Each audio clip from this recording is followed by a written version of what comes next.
சாயிரம்.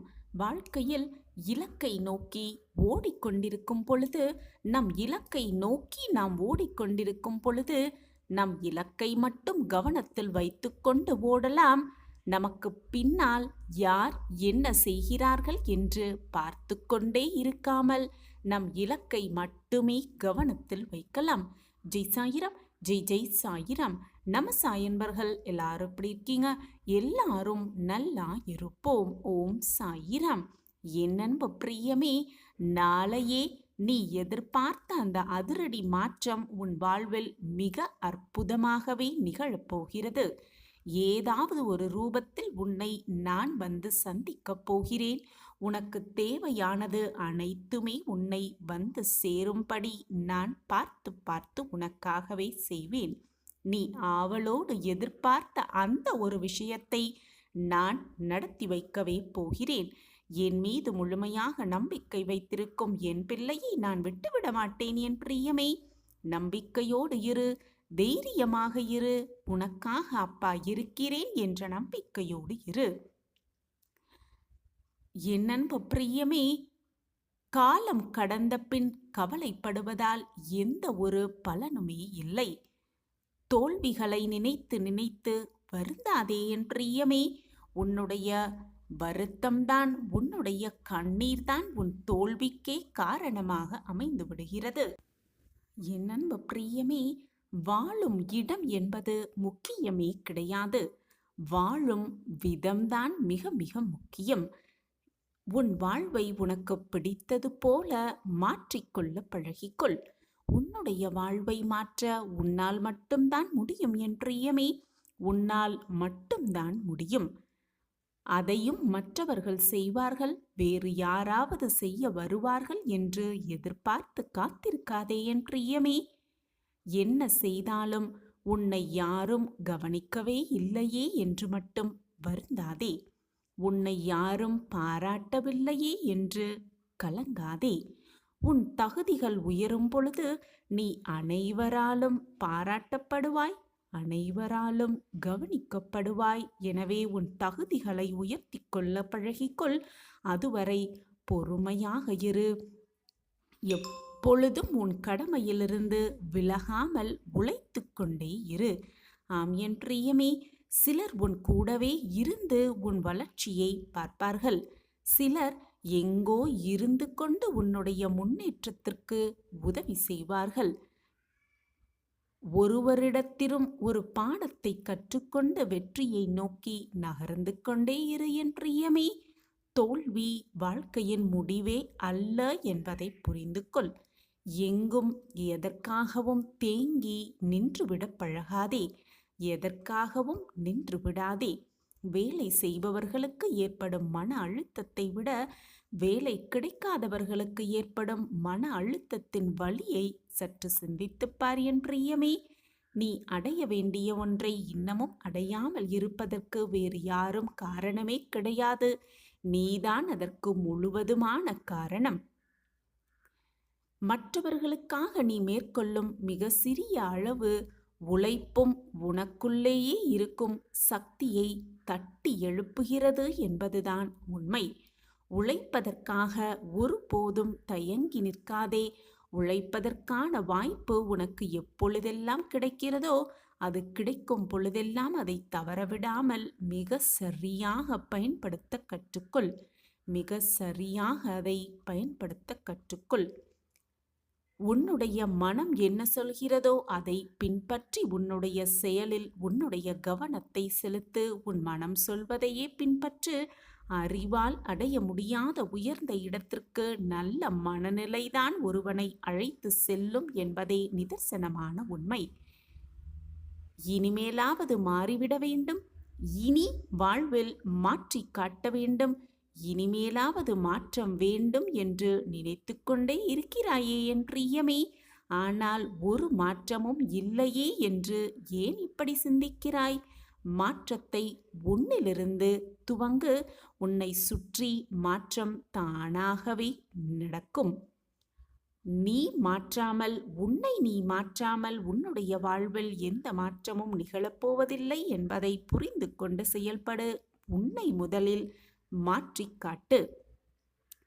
நீ வாழ்வில் எவ்வளவு பெரிய உயர்ந்த நிலையில் இருந்தாலும் கூட மற்றவர்களிடம் பணிவோடு இருக்க பழகிக்கொள் என் பிரியமே. பணிவோடு இருக்க கற்றுக்கொள். மற்றவர்களை விட உயர்ந்த நிலையில் இருக்கிறோம் என்ற தலைகணத்தோடு நீ இருந்தால், அந்த தலைகணம் உன்னிடத்தில் இருந்தால், அந்த உயர்ந்த நிலையில் நீண்ட தூரம் உன்னால் பயணிக்கவே முடியாது. உனக்கு எதுவுமே நிலையானதாக இருக்கவும் இருக்காது. அவமானத்திற்கு எப்பொழுதும் 2 குணங்கள் இருக்கும் என் பிரியமே. ஒன்று கோழைத்தனம், மற்றொன்று நம்பிக்கையில்லாத தனம். எனவே இது 2ஐயும் உன் மனதிலிருந்து தூக்கி எறிந்துவிடு. அப்பொழுதுதான் நீ வீரனாக, மிக பிரம்மாண்டமாக மற்றவர்கள் கண்களுக்கு தெரிவாய். உனக்கு வரும் எந்த அவமானமும் உன்னை அழிப்பதற்காக வரவில்லை என்பதை புரிந்து கொள். உன்னுடைய வாழ்வை அழகாக செதுக்குவதற்காகத்தான் அந்த அவமானம் நடந்திருக்கிறது, அது நிகழ்ந்திருக்கிறது என்பதை புரிந்து கொண்டு செயல்படு. சில இடங்களில் எல்லாம் தெரியும் என்று குழப்பத்தோடு இருப்பதை விட, எல்லாம் தெரியும் என்று குழப்பத்தோடு இருப்பதை விட, எதுவும் தெரியாது என்று தெளிவோடு இருந்து விடுவதுதான் மிக மிக நல்லது. எல்லாம் தெரிந்தது போல இருப்பவர்களால் எதையுமே மிக சுலபமாக கற்றுக்கொள்ளவே முடியாதது. தெரியாததை தெரியாது என்று ஒப்புக்கொள்பவர்கள்தான் அனைத்தையும் கற்றுக்கொள்வார்கள் மிக சுலபமாக. யாரையும் திருத்தப் போகிறேன் என்று அவர்களோடு முட்டி மோதிக் கொண்டிருக்காதே என் பிரியமே. ஒரு சிலரை என்னதான் செய்தாலும் மாற்றவே முடியாது. அது அவர்களுடைய குணாதிசயம். அவர்களை திருத்துகிறேன் என்று நீ இறங்கினால், நீதான் உன்னுடைய நேரத்தையும் காலத்தையும் வீணடித்துக் கொண்டிருக்கிறாய் என்பதை புரிந்து கொண்டு செயல்படு. மற்றவர்கள் சந்திக்கும் ஆபத்தில், கஷ்டத்தில், துயரத்தில், தோல்வியில் அவர்களை காப்பாற்ற நீ பெரிதாக ஒன்றுமே செய்யவே வேண்டாம் என் பிரியமே. உங்களுக்காக நான் இருக்கிறேன் என்ற அந்த ஒற்றை வார்த்தை போதும், அந்த நம்பிக்கை வார்த்தை போதும் அவர்களை அந்த துயரம், அந்த கஷ்டம், அந்த வேதனையிலிருந்து மீட்டு எடுத்துவிடும். அவர்களை பாதி காப்பாற்றிவிடும் அந்த வார்த்தையே. உன்னுடைய வாழ்வை, உன்னுடைய வாழ்விற்கான சந்தோஷத்தை வேறு எங்கேயும் போய் தேடி அலையாதே என் பிரியமே. நீ கடந்து வந்த பாதையிலேதான் உனக்கான பாடங்களும் ஒளிந்திருக்கிறது என்பதுதான் உண்மையிலும் உண்மை. உன்னுடைய வாழ்வை உன் பாதையில் தேடாமல் மற்றொருவர் பாதையில் தேடினால் உனக்கு என்ன கிடைக்கும்? சற்று சிந்தித்துப் பார் என் பிரியமே. எதுவுமே கிடைக்காது அந்த பாதையில். உன்னை பற்றிய பிறரது கருத்துக்களில் கவனம் செலுத்துவதை முதலில் நிறுத்திவிடு. இல்லையென்றால் உன்னுடைய மன அமைதி உன்னை விட்டு வெகு தூரம் சென்றுவிடும். உன் மனதிற்கு எது சரி என்று படுகிறதோ அதை செய்துவிட்டு சந்தோஷமாகவும் மகிழ்ச்சிகரமாகவும் வாழ பழகிக்கொள். உனக்கு துணையாக உன்னப்பா நான் உன்னோடு இருந்து கொண்டிருக்கும் பொழுது எதற்குமே நீ கவலைப்படவோ வருத்தப்பட வேண்டிய அவசியமே இல்லை. எது நடந்தாலும் அப்பா எனக்காக இருக்கிறார், என்னோடு இருக்கிறார், எனக்குள்ளேயே இருக்கிறார் என்று தைரியமாக மனதிற்கு சொல்லிக்கொண்டே இரு. நீ நினைப்பதற்கு மேலாக அனைத்தையும் மாற்றி காட்டுகிறேன் உன் சாயி தேவா. என் மீது நம்பிக்கை வைத்திருக்கும் என் பிள்ளையை நான் அப்படி நிர்கதியாக விட்டு விடுவேன் என்று நினைக்கிறாயா? நிச்சயமாக மாட்டேன் என் பிரியமே. நீதான் என்னுடைய பொக்கிஷமான பிள்ளை அல்லவா? உன்னை நான் எப்படி கைவிட்டு விடுவேன்? இதுதான் உனக்கான காலம். நீ விரும்பியது எல்லாமே ஒவ்வொன்றாக நிறைவேறும் காலம். எனவே இனி நீ சந்தோஷமாக இருக்கலாம். அதே சந்தோஷத்தோடு, நிம்மதியோடு, நம்பிக்கையோடு இதை முழுவதுமாக கேட்டுப்பார். உன் வாழ்வில் நடைபெறப் போகும் ஆச்சரியங்களுக்கும் அற்புதங்களுக்கும் உன் சாயப்பா நானே பொறுப்பு. என் அன்பு பிள்ளையே, கோபத்தை முதலில் குறைத்துக்கொள். அகங்காரத்தை உன் மனதிலிருந்து ஒழித்துவிடு. தான் என்ற அகங்காரம் ஒருவன் மனதில் வந்துவிட்டால் அவனை இந்த உலகத்தில் யாராலுமே காப்பாற்றவே முடியாது. வாழ்க்கையில் வெற்றி அடையும் அத்தனை சூழல்களையும் அவன் இழந்து விடுவான். அகங்காரத்தை முதலில் உன் மனதிலிருந்து தூர எறிந்துவிடு. நம்பிக்கையோடு போராடிக் கொண்டே இரு. என்னால் முடியும், என்னால் முடியும் என்று ஓடிக்கொண்டே இரு. என்னால் மட்டுமே முடியும் என்று எப்பொழுதும் எண்ணி விடாதே. இந்த உலகத்தில் உள்ள அனைவருக்கும் ஒவ்வொருவருக்கும் ஒவ்வொரு தனித்திறமை இருக்கத்தான் செய்கிறது. அவரவர் திறமைக்கேற்ப அவரவர் வெற்றியை அவர்கள் வசம் ஆக்கிக்கொள்ள வேலையை செய்து கொண்டுதான் இருப்பார்கள். எனவே உன்னிடம் மட்டும்தான் திறமை இருக்கிறது. என்னால் மட்டுமே அதை சாதிக்க முடியும், நான் மட்டுமே வாழ்ந்து காட்ட முடியும் என்ற அகங்காரம், தற்பெருமை உன் மனதில் இருக்கவே கூடாது. அப்படி இருந்தால் அது உன் வாழ்க்கைக்கு மிகப்பெரிய கெடுதலாகவே முடிந்துவிடும். தைரியமாக இரு, அகங்காரத்தோடு இருக்காதே. சாயப்பாயிருக்க உனக்கு ஏன் மனக்கவலை? அழகான மலர்களும் அன்பான விலங்குகளும் சூழ்ந்த அடர் வனத்தில் நெடுங்காலமாக ஆன்மீக தவம் புரிந்து கொண்டு ஞானியான துறவி ஒருவர் வாழ்ந்து கொண்டிருந்தார்.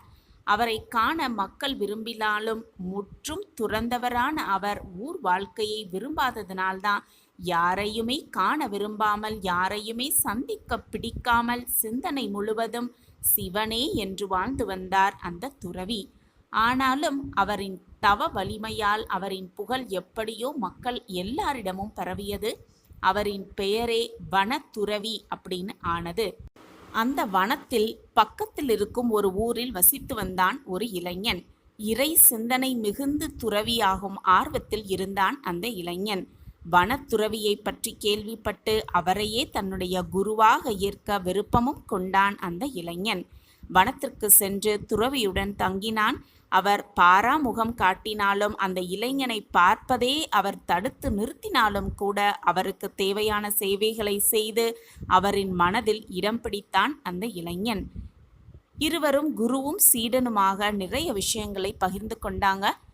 ஆன்மீக வாயிலாக குருவுடன் ஒத்துப்போன இளைஞனால் தான் பிறந்த இனத்தின் மீது கர்வம் கொண்டிருந்த துறவியையும் பிறரை அவர் தாழ்வாக நினைப்பதையும் அவனால் ஏற்றுக்க முடியவே இல்லை. எப்படியாவது தனது குருவின் உயர்வு தாழ்வு எண்ணத்தை, அகங்காரத்தை அழிக்க வேண்டும் அப்படின்னு நினைத்தான் அந்த இளைஞன். அதற்கான நாளும் நெருங்கியது. ஒரு முறை துறவிக்கு ஈசனை வணங்க வேண்டும் அப்படிங்கிற ஆவல் பிறந்து, அதற்காக துறவியும் இளைஞனும் காட்டை விட்டு வெளியேறி ஒரு ஊர் பக்கமாக போய் ஈசனை வணங்கலாம் அப்படின்னு புறப்பட்டாங்க. வழியில் பிறரிடம் பிச்சை கேட்டு வாங்கி அதை தான் உணவாகவே அருந்தி கொண்டிருந்தாங்க. அப்போதும் கூட உயர்வானவர்களை பார்த்தே பிச்சை வாங்கி உண்டார் அந்த துறவி. அதை கண்டு இளைஞன் ரொம்பவே வருத்தப்பட்டான். ஒரு இடத்தில் 2 பாதைகள் பிரிந்தது. எந்த திசையில் செல்லலாம் அப்படிங்கிற இருவருக்குமே தெரியவில்லை. 2 பேத்துக்குமே ரொம்பவே குழப்பமாக இருந்துச்சு. தோராயமாக ஒரு பாதையை தேர்வு செய்து 2 பேருமே சென்றாங்க. ஆனால் அது ஆள் நடமாட்டம் இல்லாத பாதையாக இருந்தது. வன விலங்குகளின் ஒலி கேட்டுக்கொண்டே இருந்துச்சு.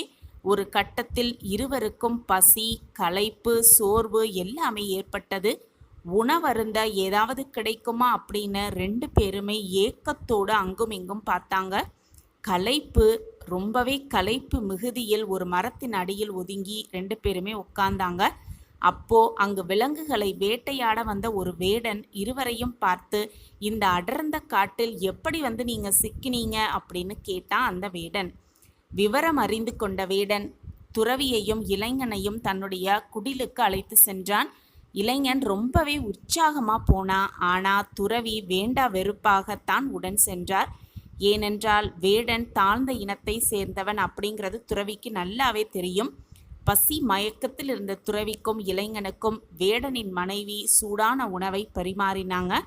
நன்றி உணர்வோடு அந்த இளைஞன் அந்த உணவை ருசித்து ரசித்து சாப்பிட்டு கொண்டிருக்க, துறவி மட்டும் வேறு வழியே இல்லாமல் வேண்டா வெறுப்பாக அந்த உணவை உண்டார். பசி தீர்ந்ததும் சரியான பாதையில் அவர்கள் இருவரையும் வேடன் அனுப்பி வைத்தான். செல்லும் வழியில, என்ன இளைஞனே, உன்னுடைய பசி தீர்ந்ததா அப்படின்னு கேட்டார் குரு. உடனே அந்த இளைஞன், குருவே, அற்புதமான ருசியோடு அருமையான வெல்லம் போன்ற உணவு அப்படின்னு பதிலளித்தான் அந்த இளைஞன் தன் குருவை பார்த்து. உடனே குரு, பசியில உனக்கு ருசி கூட தெரியல, வேட்டையாடிய உணவை கொண்டு சமைத்ததோ என்னவோ, நல்லாவே இல்லை, துர்நாற்றம், முகம் சுளித்தபடி இருந்துச்சு அந்த உணவு, அதை போய் வெல்லம் போல் இருந்துச்சு அப்படின்னு சொல்றியே அப்படின்னு அந்த துறவி கேட்டார். பசிக்கு உணவிட்டவர்களுக்கு நன்றி சொல்லாவிட்டாலும் பரவாயில்ல, இழிவாக பேசாமல் இருக்க துறவிக்கு தெரியலையே அப்படின்னு ரொம்பவே வருத்தப்பட்டான் அந்த இளைஞன். துறவி மீண்டும் பேச துவங்கினார். சரி, நீ சாப்பிட்ட உணவை வெளியேற்று, அது வெல்லமாக வருகிறதா, வேறு ஏதாவது வாரி வருகிறதா அப்படின்னு பார்ப்போம் அப்படின்னு சொன்னார் அந்த துறவி. குருவின் கட்டளையை மீறாத சீடனாய் அந்த இளைஞன் மூச்சையெல்லாம் இழுத்து பிடித்து உண்ட உணவின் சிறு பகுதியை வெளியேற்றினான். அப்போ துறவி அதிர்ந்தே போனார். காரணம், வெல்லம் கலந்த பாயசமாக வந்தது அந்த உணவு. உடனே அந்த இளைஞன் சொன்னா, குருவே பார்த்தீங்களா, நான் சொன்னது சரிதானே அப்படின்னு இளைஞன் சொன்னா. இப்படி பேசிக்கிட்டே இருக்கும் பொழுது எதிர்பாராத விதமாக துறவியும் வாந்தி எடுத்தார். ஆனால் அவர் வாயிலிருந்து அவர் சொன்ன மாதிரியே துர்நாற்றத்தோடு உணவு வந்தது. அந்த இடத்தையே அசுத்தமாக்கியது அவர் எடுத்த வாந்தி. இதை பார்த்த இளைஞன், குருவே, உங்களோட மனசில் இருந்த அகங்காரமே இப்படி வெளியே வந்திருக்கிறது. வேடனை பசி தீர்க்க வந்த சக மனிதனாக நான் பார்த்தேன், ஆனால் நீங்கள் இழிவான மனிதனாக பார்த்தீங்க. அதுதான் உங்களுக்கு உங்கள் மனசில் இருக்கிற மிகப்பெரிய குறை அப்படின்னு அந்த இளைஞன் குருவை பார்த்து சொன்னான். குரு அப்பொழுதுதான் தன்னுடைய தவறை உணர்ந்து வருந்தினார். அந்த நிமிடத்திலிருந்து எல்லாரையுமே சக மனிதர்களாக பார்க்க துவங்கினார் அந்த குரு. குருவுக்கே பாடம் சொல்லிக் கொடுத்தான் அந்த இளைஞன். யார் மனதிலும் அகங்காரத்திற்கு இடம் இருக்கவே கூடாது. அகங்காரத்திற்கு இடம் இருந்தால் வாழ்க்கையில் வெற்றியடைவதற்கான சாத்தியக்கூறுகள் மிக குறைவாகிவிடும். அகங்காரத்தை முதலில் நம் மனதிலிருந்து ஒழித்து எறிந்துவிட்டால் வெற்றியை நம் வசமாக்கிக் கொள்ளலாம். சாயப்பாயிருக்க நமக்கு ஏன் மனக்கவலை? கீழே குனிந்து உன்னுடைய பாதை எப்படி இருக்கிறது, அந்த பாதையில் நீ எப்படி பயணம் செய்து கொண்டிருக்கிறாய் என்பதை கூட பார்த்திருக்க மாட்டாய். அந்த முட்கள் உனக்கு நல்லதுதான் செய்திருக்கிறது என்பதை நம்பிக்கையோடு நம்பு. அந்த முட்கள் உன் காலை பதம் பார்த்ததால்தான் நீ உன்னையையும் கவனிக்க ஆரம்பித்திருக்கிறாய், உன் வாழ்க்கை பாதையையும் கவனிக்க ஆரம்பித்திருக்கிறாய். முட்கள் குத்தினது சிறிய வழியாகத்தான் இருக்கும். ஆனால் நீ கவனித்து உன் வாழ்க்கையையும் உன் வழியையும் சென்றால்தானே வெற்றியை அடைய முடியும். அவர்களுக்கு முன்னால் வாழ்ந்து காட்டிவிடலாமே. யார் என்ன வேண்டுமானாலும் பேசிவிட்டு போகட்டும், ஆனால் நீ யார் என்பதை அவர்களுக்கு நிரூபித்து காட்டிவிட்டு பின் உன்னுடைய வேலையை செய்ய துவங்கு. நீ வெற்றியான வாழ்க்கை வாழ்வதே அவர்களுக்கு நீ கொடுக்கும் ஒரு நல்ல பதிலடியாகவே இருக்கும். நீ யார் என்பதை எப்பொழுதும் மறந்து விடாதே. உன்னை மரியாதையோடு நடத்து. உன்னை கௌரவப்படுத்துபவர்களுக்கு மட்டுமே உன் வாழ்க்கையில் இடம் கொடு. நீ யார் என்று யாருமே கேட்கவில்லை. நம்மை பார்ப்பதற்கு எவருமே இல்லை, தோள் சாய்ந்து கொள்ள எவருமே இல்லை என்று வருந்தி வருந்தி கண்ணீர் சிந்தாதே. ஏனென்றால் உனக்காக கண்ணீர் சிந்துவதற்கு இங்கு யாருமே இல்லை குழந்தையே. மரியாதை என்பது தானாக வர வேண்டும். மற்றவர்களுக்காக நீ அதை மாற்றிக்கொள்ள எண்ணாதே. உனக்கு வரவேண்டியது சரியான நேரத்தில் சரியான தருணத்தில் உன்னிடம் வந்து சேரும். உனக்கு துணையாக பக்கபலமாக நான் உன் அருகிலேயே இருக்கிறேன் என்பதை எந்த நொடியும் மறந்து விடாதே, மறுத்தும் விடாதே. உனக்கு வரவேண்டியது எல்லாம் உனக்கு சாதகமாகவே நிகழும்படி நான் வழிவகை செய்வேன். நீ தோற்று வேண்டுமானால் போகலாம், ஆனால் அதன் பொருள் வெற்றி உனக்கு சாத்தியமே அல்ல என்பது அல்ல. இன்று தோற்றால் நாளை வெற்றி பெறலாம், நாளை வெற்றி பெற்றால் மறுநாள் தோல்வியடையலாம். இந்த மாற்றம் வாழ்க்கையில் வந்து கொண்டு போய்கொண்டுதான் இருக்கும். அதை சந்தோஷமாகவும் தைரியமாகவும் எதிர்கொள்பவன்தான் வாழ்க்கையில் மிக சுலபமாக ஜெயித்து காட்டலாம், வெற்றியை தன்வசம் ஆக்கிக் கொள்ளலாம். எப்பொழுதுமே நல்லதை மட்டுமே நினை, நல்லது மட்டுமே நடக்கும் உன் வாழ்வில். உன்னுடைய முயற்சியை எப்பொழுதும் கைவிட்டு விடாதே. உழைத்து கொண்டே இரு, உழைத்து செயல்பட்டு கொண்டே இரு. உனக்கானது உன்னிடம் வந்து சர்வ நிச்சயமாக சேரும் வரை முயன்று கொண்டே இரு, போராடிக் கொண்டே இரு. வாழ்க்கை உன் வசம்தான். துன்பத்தில் இன்பத்தையும் இன்பத்தில் மனப்பக்குவத்தையும் தருபவர்தான் சாயிநாதர். என் அன்பு பிள்ளையே, உன்னுடைய பிறவி பிராப்தத்தை நான் உனக்கு உணர்த்தப் போகிறேன். என்ன நடக்கப் போகிறது என்பது தெரியாமல் தானே புலம்பிக் கொண்டிருக்கிறாய்? இறைவனின் திருவிளையாடல்தான் இது. இதை தெரிந்துவிட்டால் நீயும் புலம்பவே மாட்டாய். நீ உன் வாழ்வில் எல்லாமுமே ஆனந்தம்தான். நீ எதிர்பாராத, நீ நிகழ்ந்து கூட பார்க்காத, நீ நினைத்து கூட பார்க்காத நம் வாழ்க்கையில் இதுவெல்லாம் நடக்குமா என்று ஏக்கத்தோடு காத்திருந்த விஷயமெல்லாம் உனக்கு கைகூட போகிறது. நீ நினைப்பதற்கு மேலாக அனைத்தும் உனக்கு நிறைவேறப் போகிறது. எதற்குமே மனதை போட்டு குழப்பிக்கொண்டே இருக்காதே. சாயி இருக்கிறார், அனைத்தையும் பார்த்து விடுவார் என்ற நம்பிக்கையோடு இரு. எல்லாம் முடிந்துவிட்டது என்று நினைக்கும் இடம்தான் ஒரு புதிய துவக்கத்தின் ஆரம்பமாக இருக்கிறது என்பதை புரிந்து கொண்டு செயல்படு. நீ நினைத்தால் அனைத்து முடிந்துவிட முடியுமா? உன் வாழ்க்கையில் என்ன நடக்கும், அடுத்தது என்ன நடக்கும் என்பதை முடிவு செய்பவன் உன் சாயிநாதர் தானே. நீ தோற்று போகலாம், அதன் பொருள் வெற்றி சாத்தியமற்றது என்பதல்ல. ஒரு நேரம் நீ தோற்றிருக்கலாம், உனக்கான வெற்றி உன்னை நெருங்கிக் கொண்டிருக்கிறது என்றுதான் அர்த்தமே தவிர வெற்றியே உனக்கு சாத்தியம் அல்ல என்பதல்ல அதனுடைய பொருள். ஒன்றை நன்றாக புரிந்து கொள் என் பிள்ளையே. கடிகாரத்தை பார்த்து கொண்டே இருக்காதே. அது செய்வதை நீ செய்ய பழகு. ஓடிக்கொண்டே இரு, முன்னேறிக்கொண்டே இரு. என்றல்ல என்றாவது ஒரு நாள் நிச்சயமாக நீ உன் வாழ்க்கையில் பிரம்மாண்டமான வெற்றியை காண்பாய். விதையும் இங்கே விழுந்துதான் எழுகிறது. தோல்விகளும் ஒரு நாள் தோற்று போகும். நம்பிக்கை ஒன்று மட்டும் இருந்தால் போதும். தோல்விகளும் ஒரு நாள் உன்னை விற்று ஓடிவிடும். உன் வாழ்வில் மிகப்பெரிய மாற்றத்தை ஏற்படுத்தவே உன் சாயப்பா திட்டத்தை தீட்டிவிட்டேன். இனி உன் வாழ்வில் எல்லாமே நல்ல நல்ல மாறுதல்களாகவே நடக்கும். இது நாள் வரை உன்னை ஆட்டி படைத்த பிரச்சனையிலிருந்து நிச்சயமாக உன்னை மீட்டெடுப்பேன் உன் சாயிதேவா. நான் என்னதான் பிரச்சனையிலிருந்து மீட்டெடுத்தும் வழியை உனக்கு கூறினாலும், வாய்ப்பை வழங்கினாலும், சந்தர்ப்பத்தை உன கைகளில் வந்து கொடுத்தாலும், அந்த இடத்தில் அந்த வழியில் நீதான் உன் பாதங்களை பதித்து நடக்க வேண்டும்.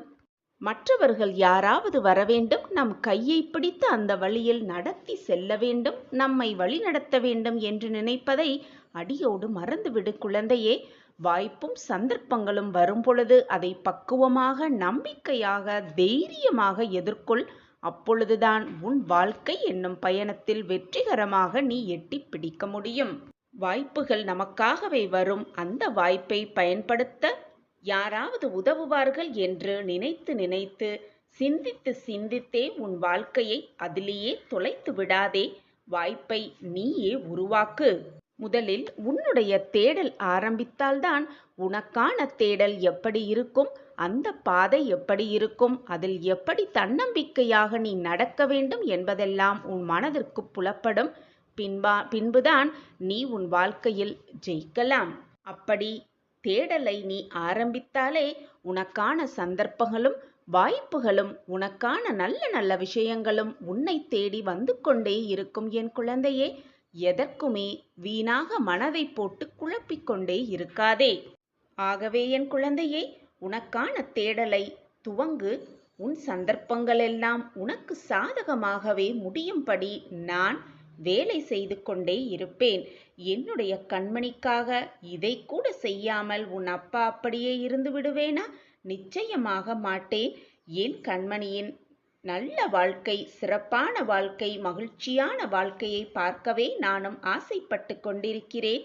உன் வாழ்வில் மங்களகரமான பல செயல்கள் அரங்கேறப் போகிறது. உன் வாழ்க்கைக்கு வெற்றிக்கான பாதை எதுவோ அதை மட்டுமே நான் உன் கண்களுக்கு காண்பிப்பேன். என் பிரியமான கண்மணியே, வா, விரைந்து வந்து என் கரங்களை பிடித்துக்கொள். இப்பொழுது உனக்கான பிரகாசமான வாழ்க்கை கண்களுக்கு மிக பிரகாசமாக தெரிகிறது தானே?